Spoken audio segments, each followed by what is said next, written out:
daghan. Di na ako makuano di na gani ko kahinumdum gani. Pero na ako isa nga paborito ginako maong gipalit ginako siya kumari. One of one ni, made in Philippines, Toyota.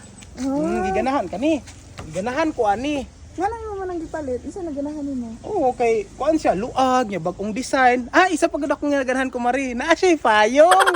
Ara. Tanaw daw. Oo. Ara. Ano yung payong. Pero wala na ko ni ginagamit. Kasi mahal kay ni nga payong ay. Mahal. Pero unsa ra din ang payong nga?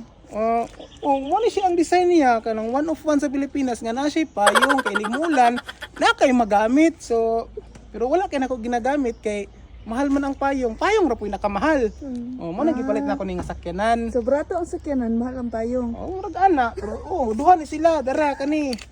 Kani pula ang color ug puti. Wapo kini nga payong. Tistingan ta ka ha. Na daw. Sige daw, patistingan daw tagtanaw pre. Di ba makita ko? Ay lang ni kay authentic man na. Mo nang gipalit na ko siya. One of one ni sa Pilipinas kumare. Ano siya. So isa lang na siya sa Pilipinas, Isa tibok lang. Pilipinas. Kana lang gid siya nga payong. Kanilang. Nailaing color pero kani nga color isa lang. Ako lang ang tag-iya. So mo to. Ano napalit na ko siya. Pre, asa jud ka nagbag-o? Kanang nakakuha kag fans nga dako kaayo nga kanang makapabag-o sa imong kinabuhi. Kadtong nagsulod ko og kontraktor. Katong nagkontraktor ko.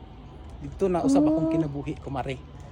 So pwede na nga wala ka na konsensya.